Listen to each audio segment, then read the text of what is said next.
This show is all about eating differently in a way that connects you with your community, but also a benefit is healthier meals. With a lot of family feasts and leftovers this time of year, here's a food safety tip on chilling your food for storage. Bacteria are everywhere and multiply quickly when food temperatures are 40 to 140 degrees Fahrenheit. Here are some tips to ensure your foods are kept safe when in transit or while in storage. Use sturdy, clean containers to hold foods that are less than 40 degrees Fahrenheit or more than 130 degrees Fahrenheit. There are many different types of insulated containers that can help maintain food temperature. Find the one that works for you and use it. Use a food thermometer to ensure foods are kept at the desired temperature. Take a fresh reading every 2 hours. Following these simple steps will help ensure your food stays safe. And always remember that if you have any doubt about the safety of your food, throw it out. Visit foodsafety.gov for more information and keep your kitchen and meals safe. You're watching Cooking Up Louisiana Treasures, where we show you how some Louisiana specialty crops are grown. Meet the farmers and then make some great dishes in the kitchen. You can do it too. Visit your roadside stand, meet your local farmers. It would change how you eat. That's right. Now, we are about to put this dish together, and the first thing, Commissioner, that we're going to do is our broccoli salad. But first, folks, now, let me tell you what we have in the oven first. We already put our chicken in there. It's already seasoned, and it's in the oven because that's going to take the longest amount of time to cook. So you're going to start with the longest amount first. So we have our roasted chicken. We have our herbs on there. Yes. Whatever seasonings you like. Smells good. That right. It does smell good. So pop that in there, 400 degrees or 350. You can leave that in there for about a half an hour. Also in there, we have our potatoes. The potatoes are just sliced. Let me show you how to slice those real quick. Let me move over to your board here. And I'm going to come down here and visit you. Very good. We just take our potatoes. They're already cleaned. And you're just going to do a nice little slice on here. Leave the skin on. Leave the skin on. Oh, yeah. So then we just put them in a pan with some butter, saute them for a little bit, and just put a little cream sauce on there. But you're going to have the recipe on your screen, so we'll show you how to do that also. That cream sauce looks good, too. Yeah, so you just put all that in the oven, and then we move on to making our broccoli salad. Okay. Now, in your bowl here, you have your olive mix and you know your traditional olive mix. Put that in there. We have a little extra sugar in here because we want to have this nice and sweet. And then you're going to cut up a piece of the yellow bell pepper and put that in there for me while I work on the broccoli. Very good. So I'm going to move back over here. We're going to play musical cutting boards. And we're just going to take our broccoli. An easy way to cut the broccoli after you clean it is just to hold it down like this here. And you just cut around. You can save the stems and make a broccoli salad, broccoli casserole, whatever you like to do with that, or broccoli soup. So you can use that for whatever you like. But I'm going to move that out of the way for right now. And we're just going to cut these into bite-sized pieces.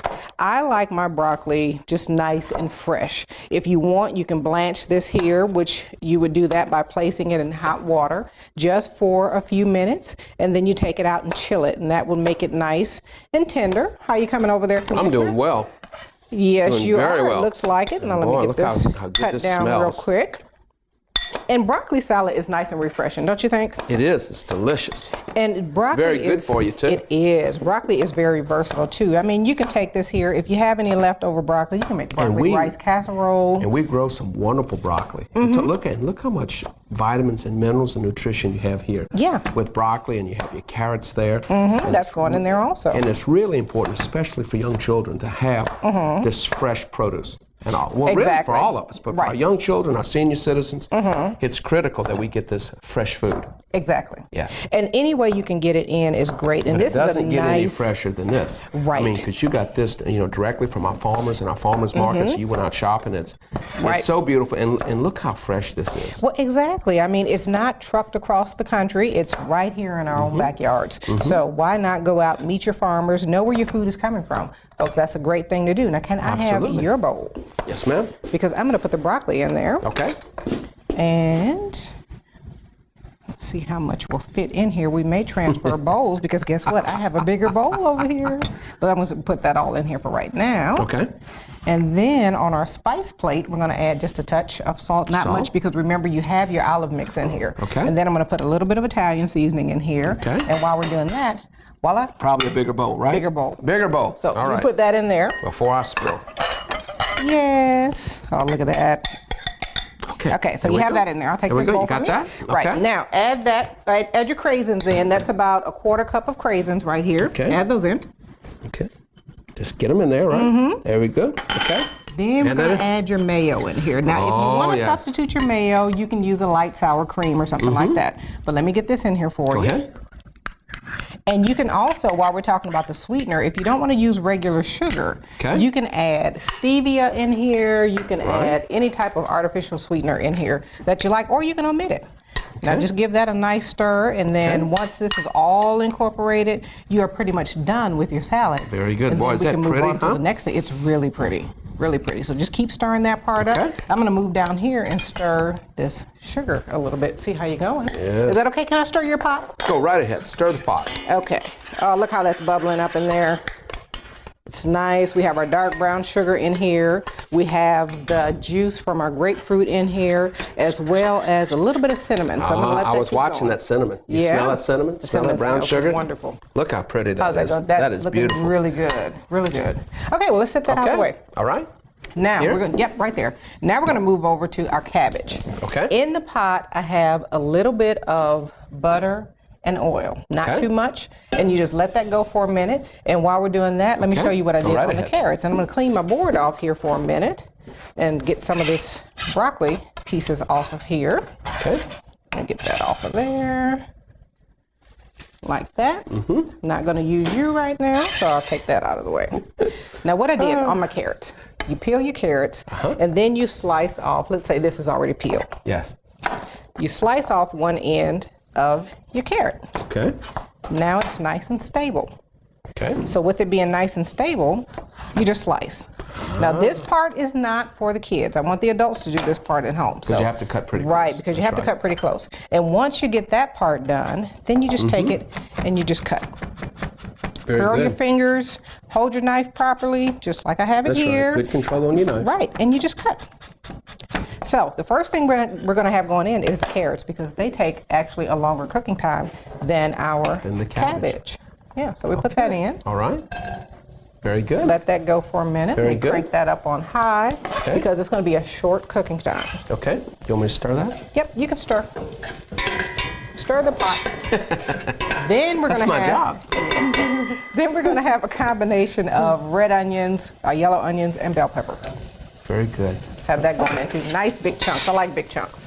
And the reason I like big chunks, let's say somebody in the family doesn't like bell pepper. Right. Which I don't know why you wouldn't like bell pepper, but it's big enough. Pick it out. Pick it out. Sit it over to the side of your plate, and everybody's happy. Okay. Now we got that going. Yes. Got the crushed red pepper in here. Crushed pepper. Yeah, got to have that in there.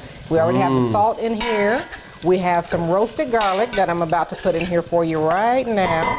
And you just take your garlic, the whole clove. Oh yeah, garlic's good for you. And you pop it right in the oven. Let it roast. As soon as it comes out nice and soft, snip one end off, and you can just squeeze it out. It comes right out. And that really adds a lot of flavor. Yeah. So what I'm going to do here is go down on my cabbage.